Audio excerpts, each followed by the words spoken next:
ನಮಸ್ಕಾರ ಪ್ರಿಯ ವೀಕ್ಷಕರೇ, ಹೊಂಗಿರಾಣಿ ಯೂಟ್ಯೂಬ್ ಚಾನಲ್ಗೆ ನಿಮಗೆ ಮತ್ತೊಮ್ಮೆ ಸ್ವಾಗತ.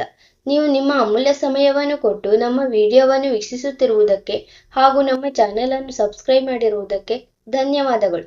ನಮ್ಮ ಇಂದಿನ ಕತೆ ವೃದ್ಧ ತಂದೆಯ 3 ಮಾತುಗಳು. ಈ 3 ಮಾತುಗಳನ್ನು ನಿಮ್ಮ ಮಕ್ಕಳಿಗೆ ಖಂಡಿತ ಕಲಿಸಿ. ವೃದ್ಧಾಪ್ಯದಲ್ಲಿ ದುಃಖವಾಗುವುದಿಲ್ಲ.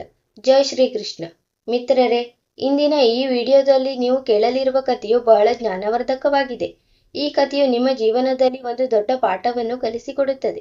ಈ ಕಥೆಯನ್ನು ನೀವು ಪೂರ್ತಿಯಾಗಿ ಕೇಳಿಸಿಕೊಂಡರೆ ನಿಮಗೆ ವೃದ್ಧಾಪ್ಯದಲ್ಲಿ ಕಷ್ಟವಾಗಲಿ ದುಃಖವಾಗಲಿ ಆಗುವುದಿಲ್ಲ. ಆದ್ದರಿಂದ ಮಿತ್ರರೇ, ನಮ್ಮ ಕಥೆಯನ್ನು ಪೂರ್ತಿಯಾಗಿ ಕೇಳಿಸಿಕೊಳ್ಳಿ. ಬನ್ನಿ ವೀಕ್ಷಕರೇ, ಕಥೆಯನ್ನು ಪ್ರಾರಂಭಿಸೋಣ. ಒಂದು ಹಳ್ಳಿಯಲ್ಲಿ ಒಬ್ಬ ವ್ಯಾಪಾರಿ ಇದ್ದನು. ಅವನದೊಂದು ಅಂಗಡಿ ಇತ್ತು ಮತ್ತು ಆ ಅಂಗಡಿಯಿಂದಲೇ ಅವನ ಮನೆಯ ಜೀವನ ಸಾಗುತ್ತಿತ್ತು. ಅವನ ಅಂಗಡಿಯಲ್ಲಿ ಒಬ್ಬ ಕೆಲಸಗಾರನು ಇದ್ದನು. ಆ ವ್ಯಾಪಾರಿಗೆ ಒಬ್ಬ ಮಗನು ಇದ್ದನು. ಮಗ ಇನ್ನೂ ಚಿಕ್ಕವನಾಗಿದ್ದನು.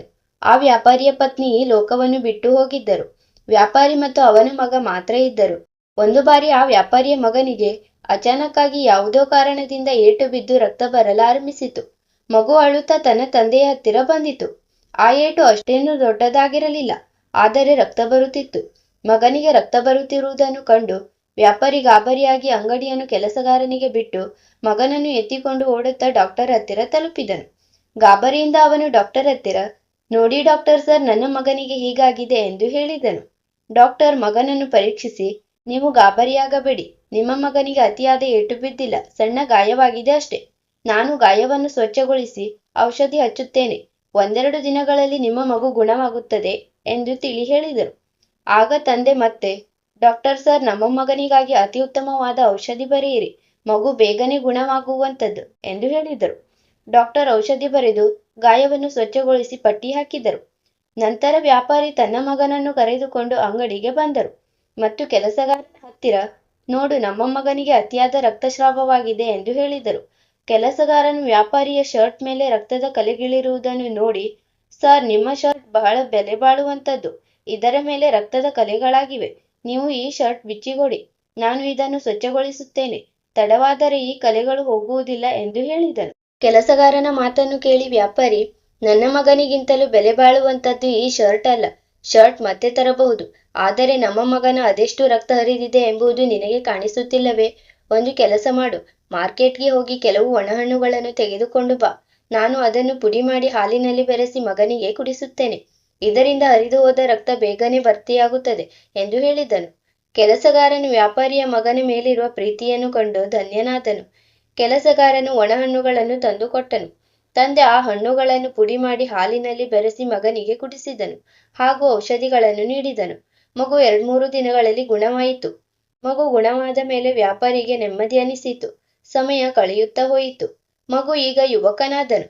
ಮಗ ದೊಡ್ಡವನಾದ ಮೇಲೆ ವ್ಯಾಪಾರಿ ಅವನ ಮದುವೆ ಮಾಡಬೇಕು ಎಂದು ನಿರ್ಧರಿಸಿ ಮಗನ ಮದುವೆಯನ್ನು ಬಹಳ ಅದ್ದೂರಿಯಾಗಿ ಮಾಡಿದನು ಮತ್ತು ಸೊಸೆ ಮನೆಗೆ ಬಂದಳು. ಈಗ ಅವರೆಲ್ಲರ ಜೀವನ ಬಹಳ ಚೆನ್ನಾಗಿ ಸಾಗುತ್ತಿತ್ತು. ಆದರೆ ಆ ವ್ಯಾಪಾರಿಯ ಸೊಸೆ ಸ್ವಲ್ಪ ಹಠಮಾರಿ ಸ್ವಭಾವದವಳಾಗಿದ್ದಳು. ಅವಳು ತನ್ನ ಮಾವನ ಬಗ್ಗೆ ಅಷ್ಟೊಂದು ಗಮನ ಹರಿಸುತ್ತಿರಲಿಲ್ಲ. ಆದರೆ ವ್ಯಾಪಾರಿ ಸೊಸೆಯ ಬಗ್ಗೆ ಕೆಟ್ಟದಾಗಿ ಯೋಚಿಸುತ್ತಿರಲಿಲ್ಲ. ಇನ್ನು ಅವಳು ಚಿಕ್ಕವಳು. ನನಗೆ ವೃದ್ಧಾಪ್ಯ ಬಂದಾಗ ಸೊಸೆ ಮತ್ತು ನನ್ನ ಮಗ ನನ್ನನ್ನು ನೋಡಿಕೊಳ್ಳುತ್ತಾರೆ. ಈಗ ನನ್ನ ಶರೀರದಲ್ಲಿ ಶಕ್ತಿ ಇದೆ, ನನಗೇನು ತೊಂದರೆ ಇಲ್ಲ ಎಂದು ಯೋಚಿಸಿ ವ್ಯಾಪಾರಿ ಸುಮ್ಮನಿದ್ದನು. ಹೀಗೆ ಸಮಯ ಕಳೆಯುತ್ತಾ ಹೋಯಿತು ಮತ್ತು ಆ ವ್ಯಾಪಾರಿಯ ಅಂಗಡಿಯು ಈಗ ಒಂದು ದೊಡ್ಡ ಶೋರೂಮ್ ಆಗಿ ಬದಲಾಯಿತು. ಅವನ ಮಗನೇ ಈಗ ಅದನ್ನು ಸಂಭಾಳಿಸುತ್ತಿದ್ದನು. ಆದರೆ ತಂದೆಗೆ ವಯಸ್ಸಾಗಿದ್ದರೂ ಸಹ ಅವರು ಅಂಗಡಿಯಲ್ಲಿ ಮಗನಿಗೆ ಸಹಾಯ ಮಾಡುತ್ತಿದ್ದರು. ಕಾಲಾನಂತರ ಆ ವೃದ್ಧ ತಂದೆ ಅನಾರೋಗ್ಯಕ್ಕೀಡಾದರು. ಅವರು ಬಹಳ ಅಶಕ್ತರಾದರು. ಮಗ, ಅಪ್ಪ, ನಿಮ್ಮ ಶರೀರದಲ್ಲಿ ಶಕ್ತಿ ಇಲ್ಲ, ನೀವು ಅನಾರೋಗ್ಯದಿಂದ ಇದ್ದೀರಿ, ಮನೆಯಲ್ಲೇ ಇರಿ ಎಂದು ಹೇಳಿದನು. ಮಗನ ಮಾತಿನಂತೆ ಆ ವೃದ್ಧ ತಂದೆ ಮನೆಯಲ್ಲೇ ಇರಲು ಆರಂಭಿಸಿದರು. ಒಂದು ದಿನ ಮಗ, ಅಪ್ಪ, ನೀವು ಮಂಚದ ಮೇಲೆ ಮಲಗಬೇಡಿ, ಯಾಕೆಂದ್ರೆ ನೀವು ಇಳಿಯುವಾಗ ಎಲ್ಲಾದರೂ ಜಾರಿ ಬಿದ್ದರೆ ನಿಮಗೆ ಏಟು ಬೀಳುತ್ತದೆ. ಆದ್ದರಿಂದ ನೀವು ನೆಲದ ಮೇಲೆ ಮಲಗಿ ಎಂದು ಹೇಳಿದ್ದರಿಂದ ಆ ವೃದ್ಧ ವ್ಯಾಪಾರಿ ನೆಲದ ಮೇಲೆ ಮಲಗಲಾರಂಭಿಸಿದನು. ಒಂದು ದಿನ ಆ ವೃದ್ಧ ತಂದೆ ಮಂಚದ ಮೇಲೆ ಮಲಗಿದ್ದರು. ಅವರು ಮಂಚದಿಂದ ಕೆಳಗೆ ಇಳಿಯುವಾಗ ಜಾರಿ ಬಿದ್ದು ಅವರ ತಲೆಗೆ ಏಟು ಬಿದ್ದು ರಕ್ತ ಬರಲಾರಂಭಿಸಿತು. ಸೊಸೆ ಬಂದು ನೋಡಿದಳು, ಆದರೆ ಅವಳು ಮಾವನನ್ನು ಎಬ್ಬಿಸಲಿಲ್ಲ. ಬದಲಾಗಿ ತನ್ನ ಪತಿಗೆ ಫೋನ್ ಮಾಡಿ, ನೀವು ಈ ಮುದಿಮನುಷ್ಯನನ್ನ ಇಲ್ಲಿ ಏನು ಮಾಡಲು ಬಿಟ್ಟಿದ್ದೀರಿ? ನೀವು ನೆಲದ ಮೇಲೆ ಮಲಗಲು ಹೇಳಿದ್ರಿ, ಆದರೆ ಈ ವೃದ್ಧ ಇಂದು ಮಂಚದ ಮೇಲೆ ಮಲಗಿ ಇಳಿಯುವಾಗ ಬಿದ್ದಿದ್ದಾನೆ. ತಲೆಗೆ ಏಟು ಬಿದ್ದು ರಕ್ತ ಬರುತ್ತಿದೆ. ಬೇಗ ಬಂದು ಇವರನ್ನ ಡಾಕ್ಟರ್ ಹತ್ತಿರ ಕರೆದೊಯ್ಯಿರಿ ಎಂದು ಹೇಳಿದಳು. ಪತಿ ಸರಿ ನಾನು ಬರುತ್ತಿದ್ದೇನೆ ಎಂದು ಹೇಳಿದನು. ಮಗ ತನ್ನ ಕೆಲಸಗಾರನ ಹತ್ತಿರ.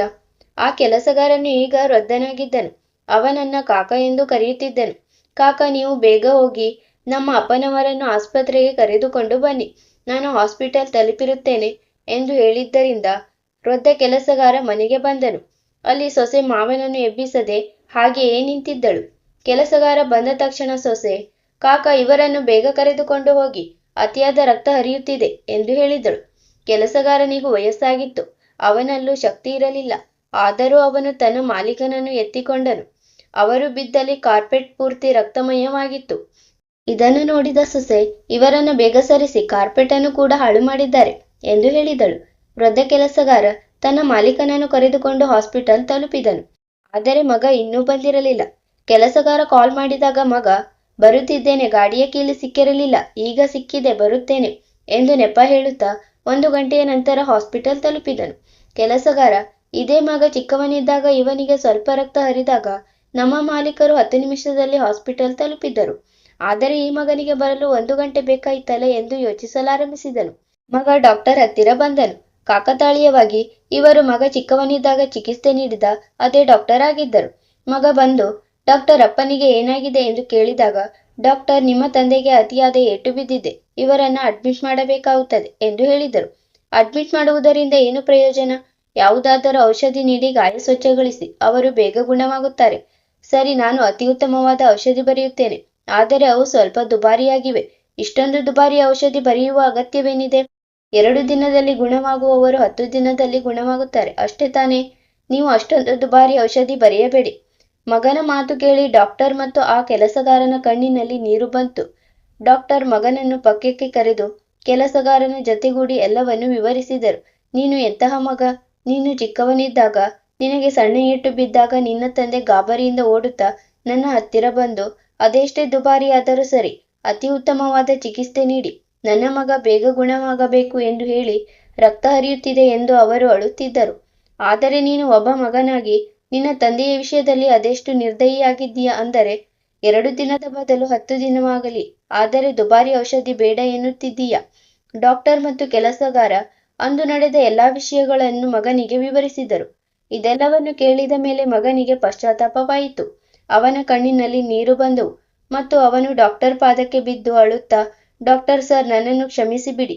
ನಮ್ಮ ತಂದೆ ನನಗಾಗಿ ಅದೆಷ್ಟು ಕಷ್ಟಪಟ್ಟಿದ್ದಾರೆ ಎಂಬುದು ನನಗೆ ಈಗ ಅರಿವಾಯಿತು. ನಾನು ಇವರು ನನ್ನ ತಂದೆ ಎನ್ನುವುದನ್ನೇ ಮರೆತು ಹೋಗಿದ್ದೆ. ನೀವು ನನ್ನ ಕಣ್ಣುಗಳನ್ನು ತೆರೆಸಿದ್ದೀರಿ ಎಂದು ಹೇಳಿ ಅವನು ಕೆಲಸಗಾರನ ಹತ್ತಿರವೂ ಕ್ಷಮೆ ಕೇಳಿದನು. ನಂತರ ಅವನು ತನ್ನ ತಂದೆಯ ಹತ್ತಿರ ಹೋದನು. ತಂದೆ ಪ್ರಜ್ಞಾಹೀನ ಸ್ಥಿತಿಯಲ್ಲಿದ್ದರು. ಡಾಕ್ಟರ್ ಸರ್, ಹೇಗಾದರೂ ಮಾಡಿ ನಮ್ಮ ತಂದೆಯ ಪ್ರಜ್ಞೆ ಬರುವಂತೆ ಮಾಡಿ ಎಂದು ಬೇಡಿಕೊಂಡನು. ಸ್ವಲ್ಪ ಹೊತ್ತಿನ ನಂತರ ತಂದೆಗೆ ಪ್ರಜ್ಞೆ ಬಂದಿತು. ಮಗ ತಂದೆಯ ಪಾದದ ಮೇಲೆ ಬಿದ್ದು ಅಪ್ಪಿಕೊಂಡು, ಅಪ್ಪಾಜಿ, ನನ್ನನ್ನು ಕ್ಷಮಿಸಿಬಿಡಿ. ನೀವು ನನ್ನ ತಂದೆ ಎನ್ನುವುದನ್ನು ಮರೆತೇ ಹೋಗಿದ್ದೆ. ನನಗಾಗಿ ನೀವು ಅದೆಷ್ಟು ಕಷ್ಟ ಅನುಭವಿಸಿದ್ದೀರಿ, ಆದರೆ ನಾನು ನಿಮ್ಮನ್ನು ಅರ್ಥ ಮಾಡಿಕೊಳ್ಳಲೇ ಇಲ್ಲ ಎಂದು ಹೇಳಿದನು. ಮಗನ ಪ್ರೀತಿಯನ್ನು ಕಂಡು ತಂದೆಯ ಅರ್ಧದಷ್ಟು ಕಾಯಿಲೆ ಗುಣವಾದಂತಾಯಿತು. ತಂದೆ ಡಾಕ್ಟರ್ ಹತ್ತಿರ, ಡಾಕ್ಟರ್ ಸರ್, ಸಣ್ಣ ಪುಟ್ಟ ಔಷಧಿ ನೀಡಿ, ನಾನು ಈಗ ಪೂರ್ತಿ ಗುಣವಾಗುತ್ತೇನೆ. ಯಾಕೆಂದ್ರೆ ನನ್ನ ಮಗ ಈಗ ಬದಲಾಗಿದ್ದಾನೆ. ಅವನೊಳಗೆ ಈಗ ಒಳ್ಳೆಯ ಸಂಸ್ಕಾರ ಬಂದಿವೆ. ನಾನು ಯಾವುದನ್ನು ಬಯಸಿದ್ದೇನೋ ಅದನ್ನು ಇಂದು ಮಗನಲ್ಲಿ ನೋಡುತ್ತಿದ್ದೇನೆ. ಈಗ ನನ್ನ ಮಗ ಒಬ್ಬ ಉತ್ತಮ ಪುತ್ರನಾಗಿ ನನಗೆ ಕಾಣಿಸುತ್ತಿದ್ದಾನೆ ಎಂದು ಹೇಳಿದರು. ಸ್ವಲ್ಪ ಸಮಯದ ನಂತರ ಔಷಧಿ ತೆಗೆದುಕೊಂಡು ಮಗನ ಜೊತೆ ತಂದೆ ಮನೆಗೆ ಬಂದರು ಮತ್ತು ಮಗನಿಗೆ, ಮಗನೇ, ನನ್ನ ಈ 3 ಮಾತುಗಳನ್ನು ನೀನು ಬಹಳ ಗಮನವಿಟ್ಟು ಕೇಳಿಸಿಕೊಂಡು ಜೀವನದಲ್ಲಿ ಅಳವಡಿಸಿಕೋ ಎಂದು ತಿಳಿ ಹೇಳಿದರು. ಮೊದಲನೇ ಮಾತು, ನಿಮ್ಮ ಮಕ್ಕಳಿಗೆ ಒಳ್ಳೆಯ ಸಂಸ್ಕಾರಗಳನ್ನು ಕಲಿಸಿ. ಯಾವ ತಂದೆ ತನ್ನ ಮಕ್ಕಳಿಗೆ ಒಳ್ಳೆಯ ಸಂಸ್ಕಾರ ಕಲಿಸುತ್ತಾನೋ ಆ ಮಗ ವೃದ್ಧಾಪ್ಯದಲ್ಲಿ ತನ್ನ ತಂದೆಯನ್ನು ಚೆನ್ನಾಗಿ ನೋಡಿಕೊಳ್ಳುತ್ತಾನೆ, ಅವನನ್ನು ದ್ವೇಷಿಸುವುದಿಲ್ಲ. 2ನೇ ಮಾತು, ನಿಮ್ಮ ಆಸ್ತಿಪಾಸ್ತಿ ಮತ್ತು ಹಣವನ್ನು ನೀವು ಸಾಯುವ ಮೊದಲೇ ಮಕ್ಕಳ ಹೆಸರಿಗೆ ಮಾಡಬೇಡಿ. ನಾನು ಅಂತಹದ್ದೇ ತಪ್ಪು ಮಾಡಿದೆ. ಸಾಯುವ ಮೊದಲೇ ಎಲ್ಲ ಅಂಗಡಿ, ಆಸ್ತಿ, ಮನೆ, ಹಣ ಎಲ್ಲವನ್ನು ನಿನ್ನ ಹೆಸರಿಗೆ ಮಾಡಿದ್ದರಿಂದ ನನ್ನ ಹತ್ತಿರ ಏನೂ ಉಳಿಯಲಿಲ್ಲ. ಅದಕ್ಕಾಗಿಯೇ ನೀನು ಮತ್ತು ನಿನ್ನ ಪತ್ನಿ ನನ್ನನ್ನು ಹೀಗೆ ನಡೆಸಿಕೊಂಡ್ರಿ. ಒಂದು ವೇಳೆ ಡಾಕ್ಟರ್ ನಿಮಗೆ ಬುದ್ಧಿ ಕಲಿಸದಿದ್ದರೆ ನೀವು ನನ್ನನ್ನು ಸಾಯಲು ಬಿಟ್ಟು ಬಿಡುತ್ತಿದ್ರಿ. ಆದ್ದರಿಂದ ಮಗನೇ, ನೆನಪಿಡು, ನಿನಗೂ ಮಕ್ಕಳಿದ್ದಾರೆ, ನಿನಗೂ ವೃದ್ಧಾಪ್ಯ ಬರುತ್ತದೆ. 3ನೇ ಮಾತು, ನಿಮ್ಮ ಮಕ್ಕಳನ್ನ ಯಾವಾಗಲೂ ಒಳ್ಳೆಯ ಗೆಳೆಯರ ಜೊತೆ ಇರಲು ಮಾತ್ರ ಅನುಮತಿ ನೀಡಿ. ಎಂದಿಗೂ ಕೆಟ್ಟ ಗೆಳೆಯರ ಜೊತೆ ಇರಲು ಬಿಡಬೇಡಿ. ನೀನು ಯಾರ ಜೊತೆ ಸೇರುತ್ತಿದ್ದೀಯ ಎಂದು ನಾನು ನಿನ್ನ ಮೇಲೆ ಎಂದೂ ನಿಗಾ ಇರಿಸಿರಲಿಲ್ಲ. ಒಂದು ವೇಳೆ ಮಗು ಕೆಟ್ಟ ಗೆಳೆಯರ ಜೊತೆ ಸೇರಿದರೆ ಅವನು ಜೂಜು, ಕುಡಿತ, ಕಳ್ಳತನ ಕಲಿಯುತ್ತಾನೆ. ಆದರೆ ಒಳ್ಳೆ ಗೆಳೆಯರ ಜೊತೆ ಇದ್ದರೆ ಅವರು ಅವನನ್ನು ಒಳ್ಳೆಯ ಹಾದಿಯಲ್ಲಿ ನಡೆಸುತ್ತಾರೆ. ಈ 3 ಅಮೂಲ್ಯ ಮಾತುಗಳನ್ನು ನಿನ್ನ ಜೀವನದಲ್ಲಿ ನೆನಪಿಡು. ಆಗ ನಿನಗೆ ನನ್ನಂಥ ವೃದ್ಧಾಪ್ಯದಲ್ಲಿ ಎಂದೂ ದುಃಖ ಅಥವಾ ಕಷ್ಟವಾಗುವುದಿಲ್ಲ. ಇಷ್ಟು ಕೇಳಿದ ಮೇಲೆ ಮಗ ಮತ್ತೆ ತಂದೆಯನ್ನು ಅಪ್ಪಿಕೊಂಡು ಕ್ಷಮೆ ಕೇಳಿದನು. ಅಪ್ಪಾಜಿ, ನೀವು ಹೇಳಿದ ಈ 3 ಅಮೂಲ್ಯ ಮಾತುಗಳನ್ನು ನಾನು ಖಂಡಿತ ಪಾಲಿಸುತ್ತೇನೆ. ಸಜ್ಜನರೇ, ಇದೇ ಇಂದಿನ ಕಥೆಯ ಸತ್ಯವಾಗಿದೆ. ಇಂದು ನಮ್ಮೊಳಗಿನ ಮನುಷ್ಯ ಸತ್ತು ಹೋಗಿದ್ದಾನೆ. ತಂದೆ ತಾಯಿ ಒಂಟಿತನದ ಜೀವನ ನಡೆಸುತ್ತಿದ್ದಾರೆ ಮತ್ತು ಮಕ್ಕಳು ಯಶಸ್ಸು ಹಾಗೂ ಹಣದ ಹೊಳಪಿನಲ್ಲಿ ಎಲ್ಲವನ್ನೂ ಮರೆತು ಹೋಗಿದ್ದಾರೆ. ಯಾರೋ ನಿಮಗೆ ಬಾಲ್ಯದ ನೆನಪು ಮಾಡಿಸಬೇಕು ಎಂದೇನಿಲ್ಲ. ಸ್ವಲ್ಪ ಪ್ರಯತ್ನ ಮಾಡಿ ತಂದೆ ತಾಯಿಗೆ ಆಸರೆಯಾಗಿ. ಇಲ್ಲದಿದ್ದರೆ ನೀವು ಯಾವ ಕರ್ಮ ಮಾಡುತ್ತೀರೋ ಅದರ ಫಲವೇ ನಿಮಗೂ ಸಿಗುತ್ತದೆ. ನಿಮ್ಮ ಮಕ್ಕಳು ಮುಂದೆ ನಿಮ್ಮ ಜೊತೆ ಹೀಗೆ ನಡೆಸಿಕೊಂಡರೆ ನಿಮಗೆ ಹೇಗೆ ಅನಿಸುತ್ತದೆ ಎಂಬುದನ್ನು ಒಮ್ಮೆ ಯೋಚಿಸಿ ನೋಡಿ. ಆಗ ನಿಮ್ಮ ಆಲೋಚನೆಯಲ್ಲಿ ಬದಲಾವಣೆ ಬರಬಹುದು. ತಂದೆ ತಾಯಿಯ ಜೊತೆ ಒಳ್ಳೆಯ ನಡವಳಿಕೆ ಇರಿಸಿಕೊಳ್ಳಿ. ನೀವು ನಿಮ್ಮ ತಂದೆ ತಾಯಿಗಳಿಗೆ ಒಳ್ಳೆಯದನ್ನು ಮಾಡಿದರೆ ನಿಮ್ಮ ಮಕ್ಕಳು ನಿಮ್ಮ ಜೊತೆ ಒಳ್ಳೆಯದನ್ನೇ ಮಾಡುತ್ತಾರೆ. ಈ ಕಥೆಯು ನಮಗೆ ಒಂದು ಅಮೂಲ್ಯವಾದ ಪಾಠವನ್ನು ಕಲಿಸಿಕೊಡುತ್ತದೆ. ಮಿತ್ರರೇ, ನಿಮಗೆ ನಮ್ಮ ಈ ಕಥೆ ಹೇಗನಿಸಿತು? ಇಷ್ಟವಾಗಿದ್ದರೆ ಕಮೆಂಟ್ ಬಾಕ್ಸ್ನಲ್ಲಿ ನಿಮ್ಮ ಅಭಿಪ್ರಾಯ ತಿಳಿಸಿ ಮತ್ತು ನಿಮ್ಮ ಗೆಳೆಯರಿಗೂ ಶೇರ್ ಮಾಡಿ. ಮತ್ತೆ ಭೇಟಿಯಾಗೋಣ ಮುಂದಿನ ವಿಡಿಯೋದಲ್ಲಿ ಒಂದು ಹೊಸ ಜ್ಞಾನದ ಚರ್ಚೆಯೊಂದಿಗೆ. ಅಲ್ಲಿಯವರೆಗೆ ರಾಧೆ ರಾಧೆ. ಜೈ ಶ್ರೀಕೃಷ್ಣ.